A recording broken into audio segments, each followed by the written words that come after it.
ఏమైందన్న మా వంశానికి ఈ మధ్యకాలంలో? హిట్ అవుతాయన్న మూవీస్ ఏమో హిట్ అవ్వడంలా, రిలీజ్ అవుతాయన్న మూవీస్ ఏమో రిలీజ్ అవ్వడంలా, పోస్ట్‌పోన్‌లు అవుతున్నాయి. ఏమైతుంది అసలు? ఇంతకుముందు మా వంశన్న రిలీజ్ డేట్ పెట్టాడంటే ఆ డేట్‌కి సినిమా రిలీజ్ అవుతుంది. పోస్ట్‌పోన్ అయ్యేది కాదు.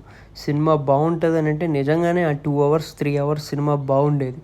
ఈ మధ్య మరి అన్నకి ఓవర్ కాన్ఫిడెన్స్ ఎక్కువైపోయిందో లేదా స్క్రిప్ట్ సెలక్షన్లో ఇష్యూ వచ్చిందో ఏమని తెలియట్లేదు కానీ చాలా బాధగా ఉంది. అసలు జెర్సీ సినిమా తీసిన బ్యానరేనా సితారా ఎంటర్టైన్మెంట్స్ అన్నట్టు అయిపోయింది పరిస్థితి. మీరంతా చూసే ఉంటారు కదా వంశన్న ఇంటర్వ్యూస్, వంశన్న కౌంటర్స్ అన్నీ ఎంత ఫేమస్సో. కానీ ఈ మధ్యకాలంలో మాత్రం చాలా మిస్ అవుతున్నాం వంశన్నని. మ్యాట్ స్క్వేర్ ఏమో అనుకున్నంత ఆడలేదు.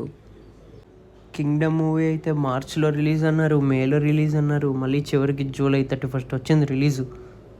మూవీ కూడా మనం ఎక్స్పెక్ట్ చేసినంత అయితే లేదు. అసలు జెర్సీ మూవీ తీసిన డైరెక్టరేనా అని అనిపించింది. పోనీ వార్ 2కి అన్న ఇచ్చిన హైప్కి వార్ 2 అయినా భయంకరంగా ఉంటుంది అనుకున్నాం. అది తెలుగు రైట్స్ సితారా ఎంటర్టైన్మెంట్స్ కొనుక్కుంది, దాంట్లోనూ చివరికి లాసే మిగిలింది.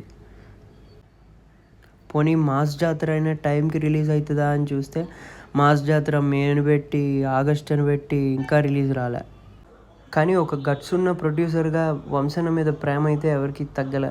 మనిషి ఓపెన్గా మాట్లాడతాడు, ఉన్నది ఉన్నట్టు చెప్తాడు. ముందన్న ఏమైనా మాట్లాడినా కూడా మనకి ఫ్యాన్స్గా గర్వంగా ఉండేది, ఒక గట్ ఫీలింగ్ ఉండేది. కానీ ఇప్పుడు అన్న ఈ మధ్య మాట్లాడేవన్నీ ఒక ఓవర్ ద టాప్ ఉంటుందేమో అని అనిపిస్తుంది.